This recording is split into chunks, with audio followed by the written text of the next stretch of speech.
বৃষ্টি নির্ভর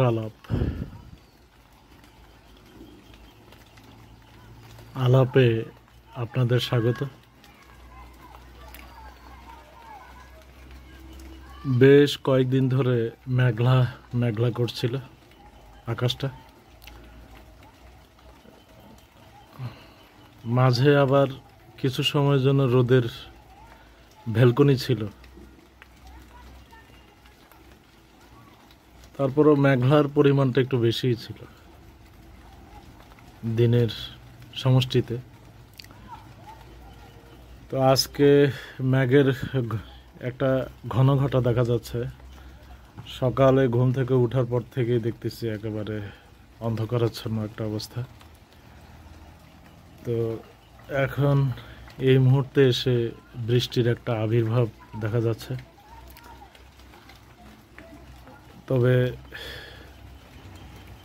মানে বৃষ্টির যে চাণক্য, সেই চাণক্যে যেতে আরও কিছু সময় লাগবে, আরও কিছু সময় হয়তো অপেক্ষা করতে হবে। তবে কিছু জিনিসের কোনো আইডিয়া লাগানো একটু কঠিনই ব্যাপার, কারণ কি যে করবে কোনো স্টেশন নাই। অনেক জিনিসের অবধারিত একটা ব্যাপার থাকে, গতিময়তার একটা সুনির্দিষ্ট অনুভব থাকে, ব্যাখ্যা থাকে। কিন্তু কিছু জিনিস আছে আবার যেগুলোর কোনো নির্দিষ্ট করার মতো কোনো ইয়ে থাকে না, যুক্তি বা অযুক্তি থাকে না।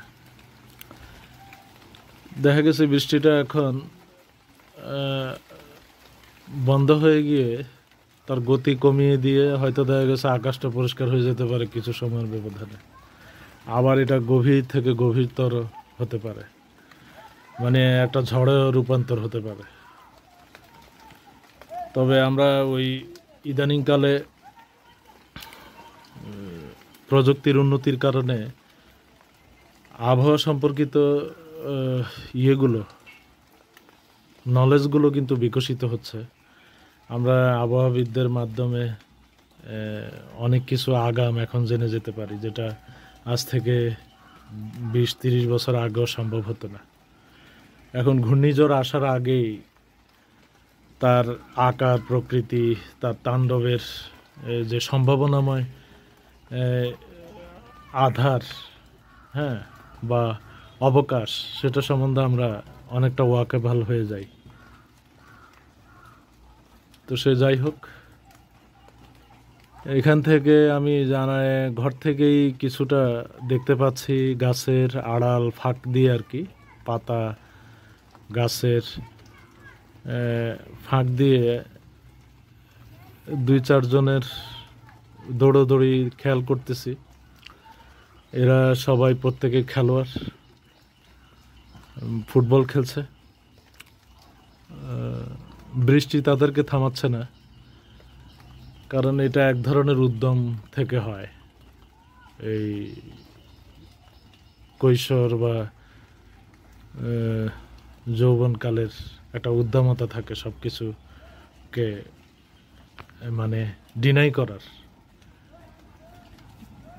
মানে কোনো জিনিসের ক্ষতির কারণ ভাবার অবকাশটা থাকে কম মনের মধ্যে।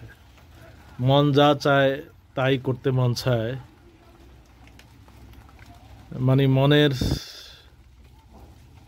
উপরে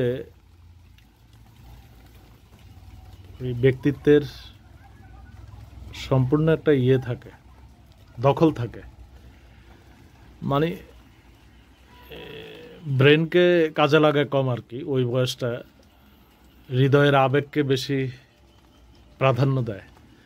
তো মন চায় যেটা সেটা করেই ফেলে। যেমন এই এই বৃষ্টি ভেজা খেলা থেকে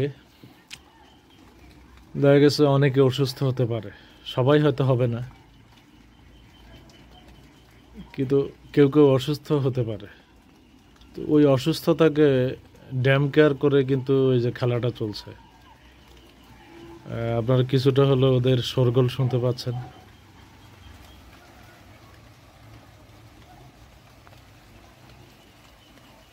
তবে আমি যতটুকু দেখি আপনারা হয়তো ততটুকু দেখবেন না, কারণ সরাসরি দেখা আর মোবাইলের ক্যাপচারে দেখা দুই জিনিস।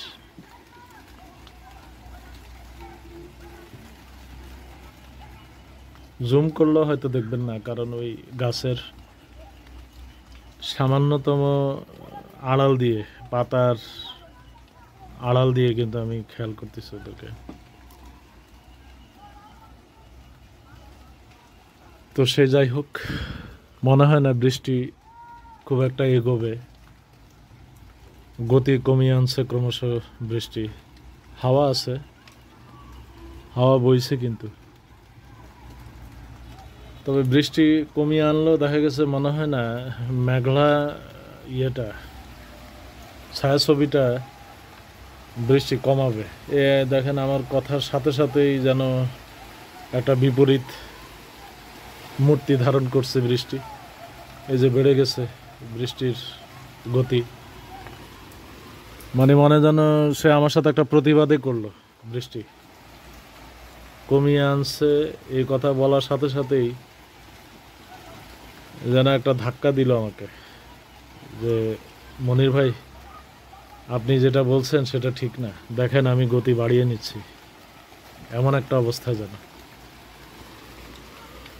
হাওয়ার গতিও বেড়ে গেল, বৃষ্টির গতিও বেড়ে গেল। তবে একটা ধামাকা বৃষ্টি হওয়া ভালো, ওই নানান ধরনের উপকার হয়। দেখা গেছে এই জলাবদ্ধতা কেটে যায়, অনেক ধরনের বৃষ্টির পানির কারণে অনেক কিছু ধুয়ে মুছে যায়, ময়লা আবর্জনা। তাছাড়া একটা প্রশান্তি এসে যায়, মানসিক ঠান্ডা আবহাওয়ার। হ্যাঁ, তারপরে ওই পানি ধরার একটা সুযোগ বেড়ে যায়, পরিষ্কার পরিচ্ছন্ন একটা পানির। এমনিতে তো এই যে আমরা সচরাচর যে ধরনের পানি ব্যবহার করি এগুলা ততটা পরিশুদ্ধ না। এই যে পুকুর হোক আর কল হোক, যেমন কলের মধ্যে অনেক সময় আর্সেনিকের একটা প্রভাব থাকে, আর্সেনিক মুক্ত কলের সংখ্যা খুবই কম। ইদানিং হচ্ছে কিছু কিছু ব্যক্তিগত উদ্যোগে কিংবা রাষ্ট্রীয় উদ্যোগও কিন্তু কিছুটা আর্সেনিক মুক্ত কলের ইয়ে হচ্ছে, তবে সেটা খুবই সীমিত আকারে।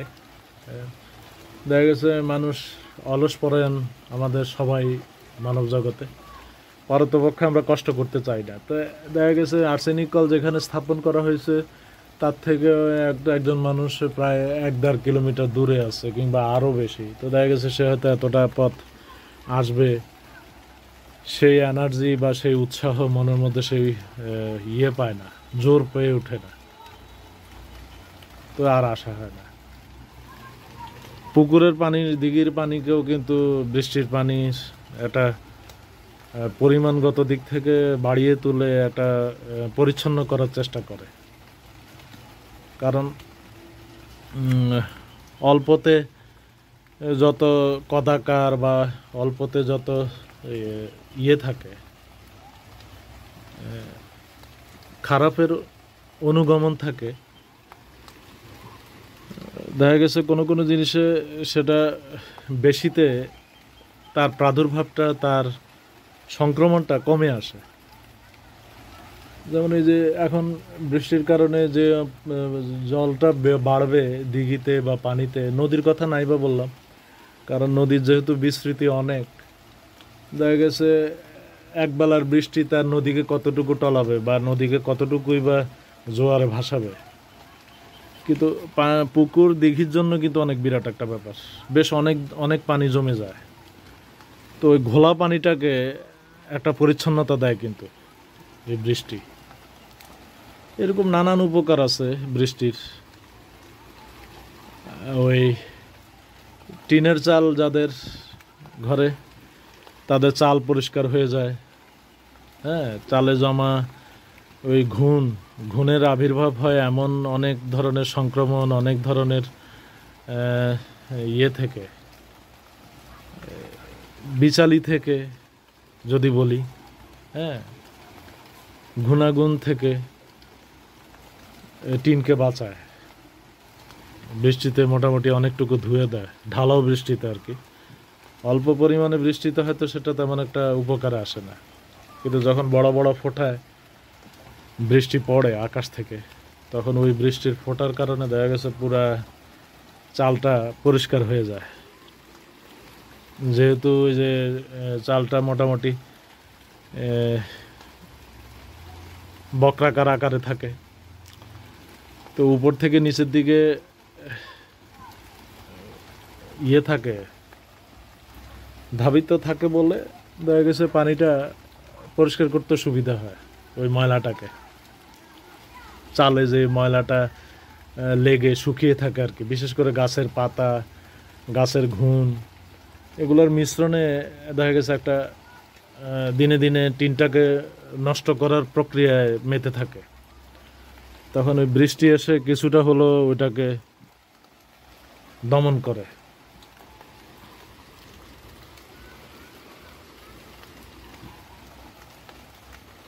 তো বৃষ্টি নির্ভর আলাপে আজকের জন্য এখানেই সমাপ্তি টানি।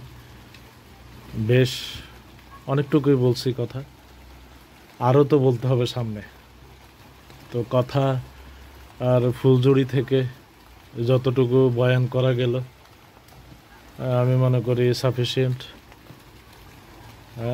তো আজকের জন্য রাখি। ভালো থাকেন, ভালো রাখেন, এই তো। খোদা হাফেজ।